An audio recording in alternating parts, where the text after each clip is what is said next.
জনাব তারেক রহমান বাংলাদেশের মাননীয় প্রধানমন্ত্রী, তিনিও বিপুল জনপ্রিয়তা নিয়ে ক্ষমতা আসছেন। এখন যে বিদ্যুৎ সংকট, জ্বালানি সংকট, গ্যাস সংকট, আমি হলফ করে বলবো, লিখে দেবো ইনশাআল্লাহ আমাদের কোনো সংকট হবে না। এখন অনেকে বলে যে শেখ হাসিনা দেশ বিক্রি করে দিছে, তাহলে কই শেখ হাসিনা তো চলে গেল আজকে প্রায় 2-2.5 বছর। একটা চুক্তিও তো আপনারা কেউ ক্যান্সেল করতে পারলেন না, কারণ নানানভাবে ভারতের উপর নির্ভরশীল, জ্বালানি ওদের কাছ থেকে আনতে হয়, বিদ্যুৎ, তেল নানানভাবে আনে। তো কাজেই ভাই, অন্যের উপরে নির্ভরশীলতা কমাইতে হইলে নিজেদের পায়ে শক্ত করে দাঁড়াইতে হবে। পা শক্ত করে দাঁড়াইতে হইলে এই বিদ্যমান চলমান ব্রিটিশের তৈরি এই ব্যবস্থা ভুল, এটা থেকে বাদ দিয়ে একটা নতুন তৌহিদ ভিত্তিক একটা সিস্টেম, আমি যেটা বলবো খেলাফতের আদলে একটা ইসলামের জীবন ব্যবস্থা, কোরআন এবং সুন্নাহর উপর ভিত্তি করা, এটা কিভাবে সম্ভব এর রূপরেখাটা আমি দিতে চাই। আমি প্রস্তাব দিচ্ছি মাননীয় প্রধানমন্ত্রীকে, আমি চ্যালেঞ্জ দেবো ইনশাআল্লাহ আল্লাহর উপর ভরসা রেখে বলতে পারি আমাদের কোনো গ্যাস সংকট, বিদ্যুৎ সংকট, জ্বালানি সংকট থাকবে না। বাংলাদেশে এখন যে জ্বালানি সংকট, বিদ্যুৎ সংকট, জ্বালানিটা খুব মারাত্মক। এটা বাংলাদেশের যে কোনো দেশের আধুনিক এই রাষ্ট্র ব্যবস্থা, অর্থনীতি, বাণিজ্য নীতি, আমদানি রপ্তানি, শিল্পনীতি,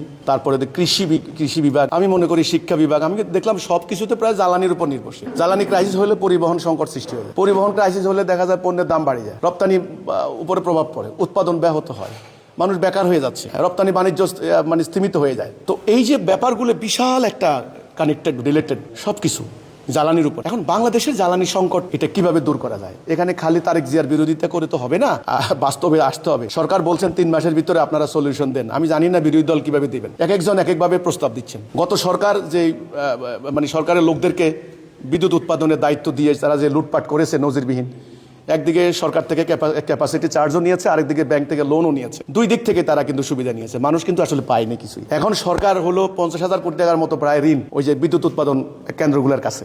প্রাইভেটাইজেশনের ব্যাপারে কথাবার্তা হচ্ছে, সেখানেও একটা ভয় আছে, আতঙ্ক আছে। প্রাইভেটাইজেশন কিন্তু অতীতেও হয়েছে। এই যে রাষ্ট্রীয়করণ আর বিরাষ্ট্রীয়করণ, এটা কেন হচ্ছে? বিরাষ্ট্রীয়করণ করতে গেলে প্রাইভেট কোম্পানিগুলি এক একটা ইস্ট ইন্ডিয়া কোম্পানি হয়ে যাচ্ছে। ইস্ট ইন্ডিয়া কোম্পানি কারা আপনারা জানেন? ব্রিটিশ সাম্রাজ্যবাদ থেকে তারা অনুমোদন নিয়ে ভারতবর্ষকে শোষণ করেছে। তো ইস্ট ইন্ডিয়া কোম্পানির মতো শোষক, নতুন নতুন জমিদার শ্রেণী সৃষ্টি হবে। কয়েকটা কোম্পানির কাছে পুরো দেশের জনগণের ভাগ্যবন্দী হয়ে যাবে, সরকার পর্যন্ত অসহায় হয়ে যাবে। যেটা ইউরোপের বিপ্লব, শিল্প বিপ্লবের কিন্তু প্রাক্কালে এটা হয়েছিল, ফরাসি বিপ্লবের সময় রাজা পর্যন্ত বন্দী হয়ে গেছে এই লর্ডদের কাছে। এখন আধুনিক যুগের এই জমিদার শ্রেণী সৃষ্টি হয় প্রাইভেটাইজেশনের ফলে, কারণ কোনো কন্ট্রোল নাই তো। এখন তাইলে জ্বালানি সংকটের সমস্যার সমাধান কি? এখন আমাদের পায়ের নিচে, আমাদের মাটির নিচে তো তেল আছে, গ্যাস আছে, কিন্তু এটাকে উঠানো তো সেই সক্ষমতা আমাদের নাই, এই প্রযুক্তি আমাদের নাই, অনেক উচ্চ ব্যয়বহুল। তাহলে এখন আপনি করবেনটা কি? শুনি না, এখন খালি এখানে মারামারি করলে হবে? আমাদের কাছে একটা সমাধান আছে। আমার কাছে সমাধানটা হলো, আমি মাননীয় প্রধানমন্ত্রীর কাছে এটা আবেদন করব, সমগ্র জাতিকে একটা সিদ্ধান্ত নিতে হবে, একটা ডিসিশন নিতে হবে। সেই সিদ্ধান্তটা হলো, এই যে রাষ্ট্র ব্যবস্থা চলছে, আমলাতান্ত্রিক ব্যবস্থা, এই যে সিস্টেম চলছে, বিভিন্ন সিস্টেম মেকানিজম বলে, যন্ত্র সিস্টেম, এই সিস্টেমটা কিন্তু উপনিবেশিক যুগে ব্রিটিশ আমলের রেখে যাওয়া, এটা বাদ দিতে হবে। এই সিস্টেমটা বাদ দেওয়ার ক্ষেত্রে একটা রাজনৈতিক সমঝোতা লাগবে। এখানে শিক্ষাবিদ, সাহিত্যিক, সরকারি দল, বিরোধী দল, সেনাবাহিনী, পুলিশ সবাই মিলে সমঝোতা আসতে হবে যদি বাঁচতে হয়, যে আমরা উপনিবেশিক যুগে ব্রিটিশ আমলে রেখে যাওয়া এই সিস্টেমটা বাদ দিব। এখন মানুষের কোনো অসুবিধা নেই, যেমন তারেক জিয়ার যোগ্যতা আছে। তারেক জিয়া যদি আমিরুল মুমিনিন, খলিফাতুল মুসলিমিনের মতো তিনি যদি ভূমিকা পালন করেন, এতে কি অসুবিধা আছে?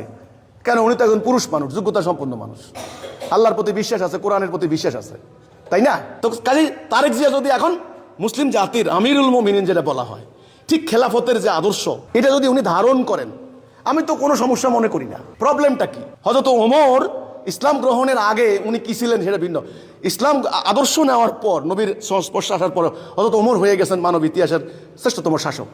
ওমরের শাসন ব্যবস্থা বলা হয়। তো ওমরের শাসন ব্যবস্থা তো এমনি এমনি আসেনি। ওমর কেমনে ইতিহাসের সেরা শাসক হলেন? আজকে বলা হয় ওমরের শাসন, মানুষ দরজা খুলে ঘুমাইতো। তারেক জিয়ার দ্বারাও সম্ভব হবে। সিদ্ধান্ত নিতে হবে একটা, উপনিবেশিক যুগের ব্রিটিশ আমলে রেখে যাওয়া এই টোটাল সিস্টেমটাকে বাদ দিতে হবে। এই যদি বাদ না দেন, তাহলে জ্বালানি সংকট দূর হবে না। আমি চ্যালেঞ্জ দিব, আপনারা আগে এই সিদ্ধান্ত নেন এটা বাদ দিবেন কিনা। বাদ দেওয়ার পরে বিকল্প কোন প্রক্রিয়া দিয়ে রাষ্ট্র চলবে? বাণিজ্য নীতি চলবে, আমদানি নীতি চলবে, শিল্পনীতি চলবে, এই যে আমলাতন্ত্র চলবে, এর একটা রূপরেখা আছে আমার কাছে। আমাকে এত তাচ্ছিল্য মনে করার দরকার নাই, নিয়েন না। আমি কোনো রাষ্ট্র, ওই যে কওমি আলেমরা তো, হেফাজতের নেতারা তো রাষ্ট্র পরিচালনায় ভাগ চাইছে, আমি কিছু চাই না, আমার দরকার নেই। কিন্তু আমার হিজবুত তৌহিদের হাজার হাজার নিবেদিত প্রাণ কর্মী আছেন রাষ্ট্রকে যে কোনো ক্রাইসিসে সহযোগিতা করার জন্য। এই জ্বালানি সংকট আমাদেরও সংকট, এটা খালি সরকারের সংকট না ভাই। আমার এলাকায় আমি 42টা উন্নয়ন প্রকল্প নিছি। আমার এই যে গতকালকে শুনলাম আমার বেকারি প্রায় অন্তত 2 দিন বন্ধ ছিল, কারেন্ট নাই। এখানে নোয়াখালী এলাকায় আপনারা জানেন যে একটু সামান্য ঝড় হইলে কিন্তু কারেন্ট থাকে না। এখন আমরা সবাই মিলে বিদ্যুৎ অফিসে হামলা করো, ওই যে বিদ্যুৎ কর্মচারীরা ডরে এখন আসেও না ঠিক মতো, বেচারা করে দোষ দিয়ে কী লাভ হবো? বিদ্যুৎ যা পায় তাই তো তারা সরবরাহ করে। ওরা তো মানে পল্লী বিদ্যুৎ অফিসে তো এরা তো পকেটে নিয়ে বিদ্যুৎ নিয়ে ঘুমায় না, অথবা কালো বাজারিতে বিক্রি করে না। ব্যাপারটা তো বুঝতে হবে বিষয়টা। এটা একটা টোটাল সংকট, জাতিগত সংকট। কৃষক যেমন এটার সাথে জড়িত, একজন 40,000 কোটি টাকার মালিক, বিশাল industrialist, Jamuna group, Padma group, ওই যে বড় বড় গ্রুপ অফ ইন্ডাস্ট্রিজ, তারাও কিন্তু এর সাথে জড়িত। তো কাজেই টোটাল জাতিগত সিদ্ধান্ত নিতে হইলে আমার একটা মাত্র প্রস্তাব, যে ব্রিটিশ আমলের তৈরি করা উপনিবেশিক যুগের এই টোটাল ব্যবস্থাটাকে এখন বাদ দিতে হবে। বাদ দিয়ে বসেন আমদানি নীতি, বাণিজ্য নীতি, কিভাবে অপারেট করা যাবে, বিদ্যুৎ উৎপাদন কিভাবে সম্ভব, কিভাবে জনগণের টাকাকে একত্রিত করে দুর্নীতি বন্ধ, এভাবে করতে পারবেন না। আমি তো বললাম সিস্টেম বাদ দিতে হবে। এই সিস্টেমে হাসিনারে স্বৈরাচার বানাইছে, কিন্তু হাসিনা কিন্তু শুরুতেই জনগণের ভোট নিয়েই কিন্তু ক্ষমতায় আইছেন, কিন্তু বিপুল জনপ্রিয়তা নিয়ে স্বৈরাচার বানাইছে ভাই, আওয়ামী লীগকে একেবারে বিতাড়িত। এই সিস্টেমে ডক্টর ইউনূসের শাসন ব্যবস্থা সবচাইতে বিতর্কিত, সবচাইতে দুর্নীতিগ্রস্ত সিস্টেম। ডক্টর ইউনূসের যারা পরিষদে ছিলেন এরা কি কম শিক্ষিত? এরা খুবই কোয়ালিফাইড, আন্তর্জাতিকভাবে শিক্ষিত, মানে স্বীকৃত মানুষ। তাদের নামে হাজার হাজার কোটি টাকা দুর্নীতির অভিযোগ। এই যে স্টুডেন্ট লিডাররা, তারা রিক্সা মানে চলতে পারতো না, রিক্সা ভাড়া নাই, তারা এখন হাজার কোটি টাকার মালিক। তাহলে সিস্টেম, বহু আমলা আপনি খুঁজে দেখেন, সরকারি বেতন দিয়া ছেলে মেয়ে লেখাপড়া কইরা কোনো রকম দুবেলা দু মুঠো খাওয়াটাই কষ্ট। সেই আমলাদের ঢাকা শহরে বাড়ি, 4-5টা বাড়ি, কোটি কোটি টাকার বাড়ি, আমেরিকা টাকা, ইংল্যান্ডে সেটেল ছেলে মেয়ে, কানাডা, এই যে এগুলি সিস্টেম। এই যে দুর্নীতির সিন্ডিকেট আপনি বন্ধ করতে পারবেন না। এই 10 টাকা 20 টাকা 10,000 20,000 এই সব টাকা একত্রিত করলেই 10 লক্ষ কোটি টাকা, সেই টাকা 4-5 জনে পাচার করে নিয়ে যাচ্ছে। আপনি কিভাবে বিদ্যুৎ কিনবেন, কিভাবে জ্বালানি আমদানি করবেন, কিভাবে আপনি উৎপাদনে যাবেন, সেখানে তো চোর, দুর্নীতি। তো এই টোটাল ব্যাপারটা নিয়ে কাজ করতে হলে টোটাল সিস্টেমটাকেই পরিবর্তন করতে হবে। অর্থাৎ জনাব তারেক রহমান, বাংলাদেশের মাননীয় প্রধানমন্ত্রী, তিনিও বিপুল জনপ্রিয়তা নিয়ে ক্ষমতা আসছেন।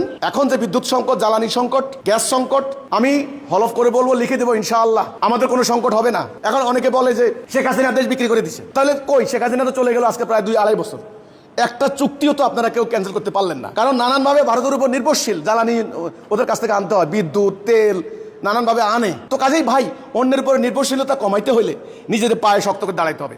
পা শক্ত করে দাঁড়াইতে হলে এই বিদ্যমান চলমান ব্রিটিশের তৈরি এই ব্যবস্থা ভুল, এটা থেকে বাদ দিয়ে একটা নতুন তৌহিদ ভিত্তিক একটা সিস্টেম, আমি যেটা বলবো খেলাফতের আদলে একটা ইসলামের জীবন ব্যবস্থা, কোরআন এবং সুন্নাহর উপর ভিত্তি করা, এটা কিভাবে সম্ভব এর রূপরেখাটা আমি দিতে চাই। আমি প্রস্তাব দিচ্ছি মাননীয় প্রধানমন্ত্রীকে, আমি চ্যালেঞ্জ দেবো, ইনশাআল্লাহ আল্লাহর ভরসা রেখে বলতে পারি, আমাদের কোনো গ্যাস সংকট, বিদ্যুৎ সংকট, জ্বালানি সংকট থাকবে না।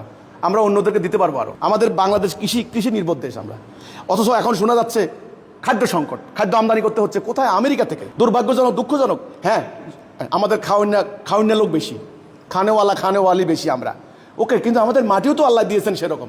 আমাদের 2 কোটি তরুণী বৈদেশিক রেমিটেন্স পাঠাচ্ছেন। তো কাজেই আমাদের তো সিস্টেম পাল্টাতে হবে ভাই। সিস্টেম না পাল্টালে রাজার ধন ভান্ডার পর্যন্ত শেষ হয়ে যাবে। তারেক জিয়া নয় কেবল, যেই কোনো মানুষ আনলে ওনাকে ফ্যাসিস্ট আখ্যা দিবে, ওনাকে বদনাম করবে, ওনাকে দেশ থেকে পিটে মাইরা বের করে দিবে। আরে ভাই, সংকটের তো সমাধান তো করতে হবে, সিস্টেম পাল্টাতে হবে। এই হলো কথাটা। এই সিস্টেমটাকে পাল্টান, বিদ্যুৎ সংকট, গ্যাস সংকট থাকবে না ইনশাল্লাহ, আমি লিখে দেবো।